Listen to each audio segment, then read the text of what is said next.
আব্বা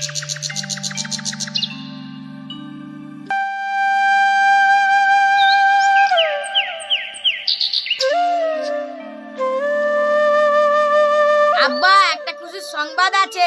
কি খুশির সংবাদ বেটা? আব্বা আমি পুলিশের চাকরি পেয়েছি। আলহামদুলিল্লাহ, এ তো খুবই খুশির খবর। আব্বা কিন্তু একটা সমস্যা আছে। চাকরি হয়েছে আবার কিসের সমস্যা বেটা? সমস্যা তেমন কিছু না আব্বা, চাকরিটা কনফার্ম করার জন্য 10 লাখ টাকা ঘুষ লাগবে। কি বলছো বেটা? চাকরির লেগে 10 লাখ টাকা ঘুষ লাগবে?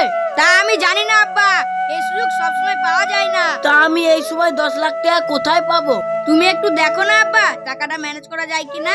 আচ্ছা দেখি তোর বড় ভাইয়ের সাথে কথা বলে কিছু একটা ব্যবস্থা করা যায় কিনা। আচ্ছা আব্বা তাই দেখো। ঠিক আছে চলো, তুমি শুধু চলো তোমার বড় ভাইয়ের সাথে কথা বলতে।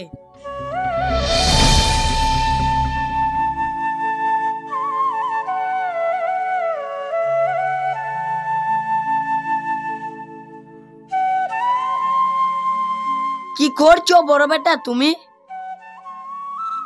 আজকে মিস্ত্রি কাজই আসেনি, ওখান থেকে ইটগুলো এখানে এনে রাখছি। তা তুমি কি মনে করে? তোমার কাছে একটা বিষয় নিয়ে আসলাম। কি এমন বিষয় আব্বা, তাই এত কাজের মধ্যে চলে আসলে? কি আর বলবো বেটা, তোমার ছোট ভাই চাকরি পেয়ে গেছে। আলহামদুলিল্লাহ, এটা তো খুব খুশির খবর। তাই না, কি হয়েছে? কিছু হয়নি রে বেটা, চাকরির জন্য একটা সমস্যা হয়েছে। চাকরিটা কনফার্ম করতে গেলে 10 লাখ টাকা ঘুষ দিতে হবে। তাই এই মুহূর্তে তো আমার কাছে 10 লাখ টাকা নাই। ছোট ভাই তো চাকরি এসছে, এই সুযোগ বারবার আসবে না। তাই কি করে টাকা পয়সা পাওয়া যাবে, তুমি একটা পরামর্শ দাও। আমার কাছে যদি পরামর্শ থাকতো তাহলে তোমার কাছে আর আসতাম না। তুমি তো সবই বুঝছো, আমার ঘরটা এখনো কমপ্লিট হয়নি। আমার কাছে যে টাকা পয়সা আছে, ঘরটা কমপ্লিট হবে না। তাহলে আমাকে তুমি কি করতে বলছো? শোনো বড় ভাই, বাড়ি তুমি পরেও করতে পারবা। তোমার কাছে যে টাকাটা আছে ওই টাকাটা আমাকে দাও, চাকরিটা কনফার্ম করে নি। তারপর আমি নিজেই টাকা খরচ করে তোমার বাড়িটা তৈরি করে দেবো। তুমি কি বলছো রোহিত? তোমার বড় ভাই কাজ শুরু করেছে, কাজ বন্ধ করে তোমাকে টাকাগুলো দিয়ে দেবে? আব্বা ও ঠিকই বলেছে, এই কথাটা তো আমি আগে ভাবিনি। আমি ঘর বন্ধ করে টাকাটা ওকে দিয়ে দিই, চাকরিটা ওর হয়ে যাবে। ও চাকরি পেয়ে আমার ঘর তৈরি করে দেবে। ঠিক আছে বেটা, তুমি যেটা ভালো মনে করো সেটাই করো। ঠিক আছে আব্বা, আর তুই কোনো চিন্তা করিস নে। আমি ঘরের কাজ বন্ধ করে ব্যাংকে থেকে টাকা তুলে নে তোকে দিচ্ছি। তুই বাড়ি গিয়ে কাগজপত্র রেডি করগা। ঠিক আছে বড় ভাই, আমি তাই রেডি করছি। ঠিক আছে আব্বা, তাহলে যাও। ঠিক আছে চলো বাড়ি চলো, টাকার ব্যবস্থা হয়ে গেছে।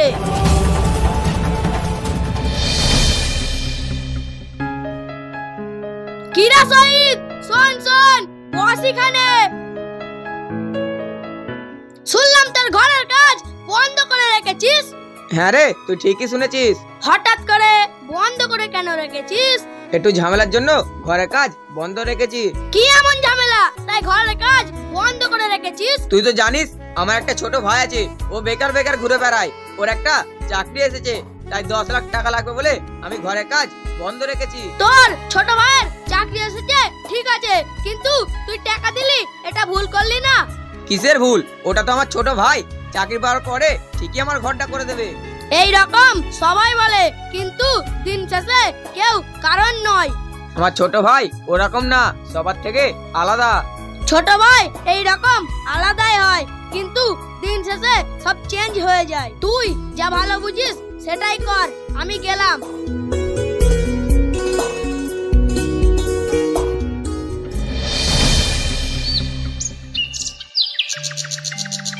আব্বা আজ তো 2 বছর হয়ে গেল, বাড়ির কাজটা বন্ধ হয়ে আছে। রোহিতের তো কোনো খোঁজ খবরই নেই। কেন তোমার সাথে ওর ফোনে কথা হয় না? রোহিতকে তো ফোন টোন করলে ধরে না। তোমার সাথে কথা হয় তো? না, আমার সাথে ফোনে কথা হয় না। সেই গিয়েছে 6-7 মাস হয়ে গেল, তারপর থেকে কোনো খোঁজ খবরই নেই। দিনের পর দিন চলে যাচ্ছে, তোমার সাথে কথা হয় না, আমার সাথে কথা হয় না। আমার ঘরটা যে পড়ে আছে, আমি এখন কি করব?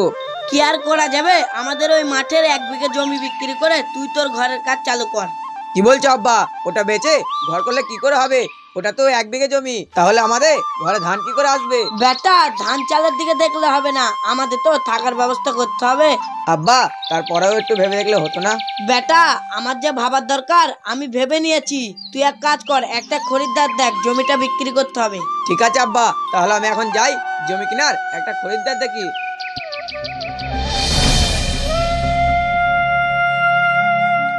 চাচা এই জমিটা আমরা বিক্রি করব, 1 বিঘে মতন আছে, আপনার পছন্দ হয় কি দেখেন। জমি আমার পছন্দ হয়েছে, জমির দাম কত নেবেন বলেন? কত আর দেবেন? বর্তমানে বাজারে যে দাম চলছে তাই দেবেন। বাজারে তো বিভিন্ন রকম দাম চলছে, তা আপনার জমির দাম কত হবে বলেন? কত আর দেবেন? এখানে তো 16 লাখ টাকা বিঘে চলছে, তা আপনি না হয় 15 লাখ টাকাই দেবেন। না না, আমি এই জমি 15 লাখ টাকা দিয়ে নিতে পারবো না, আমাকেও তো বেঁচে কিছু পয়সা লাভ করতে হবে। আপনাকে তো সবকিছু বললাম, দেখেন কিছু একটা করা যায় কিনা।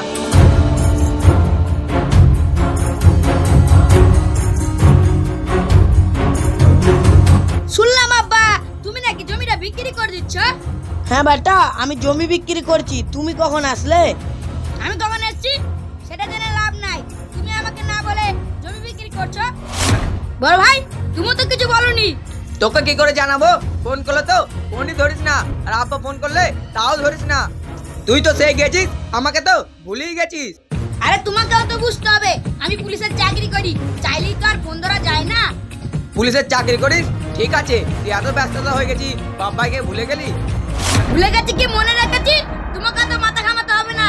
তুমি জমি বিক্রি করছো কেন তাই বলো। কেন তুমি জানো না তোমার বড় ভাইয়ের ঘর করতে হবে?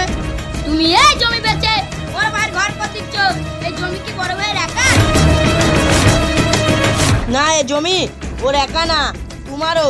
কিন্তু চাকরি করতে গিয়ে তোমাকে যে 10 লাখ টাকা দিল ঘর বন্ধ রেখে, ও কি ঘর করবে না? তাই এ জমি বেচে আমি ওকে ঘর করে দেবো। বড় ভাই টাকা দিয়েছে ঠিক আছে, তাই তোকে ফেরত দিতে হবে, ওর তো একটা দায়িত্ব আছে। সে ঠিক আছে, ও বড় ভাই হিসেবে একটা দায়িত্ব পালন করেছে, আর আমি বাপ হিসেবে একটা দায়িত্ব পালন করছি, ওকে জায়গা বেচে ঘর করে দিচ্ছি। বাপ হিসেবে দায়িত্ব পালন করছো সে ঠিক আছে, ছেলে তো তোমার একটা না, আমিও তো তোমার ছেলে, আমার জন্য কিছু করো। তোমাকে আবার কি করে দেবো? তোমার তো একটা পুলিশের চাকরি আছে, তুমি ওখান থেকেই ভবিষ্যতে অনেক কিছু করতে পারবা। এ আপনি জমির দাম করুন। আগে আপনি ঘরে ঘরে ঝামেলা মিটান, তারপর আমাকে ফোন করে ডাকবেন, আমি আসবো, আমি গেলাম।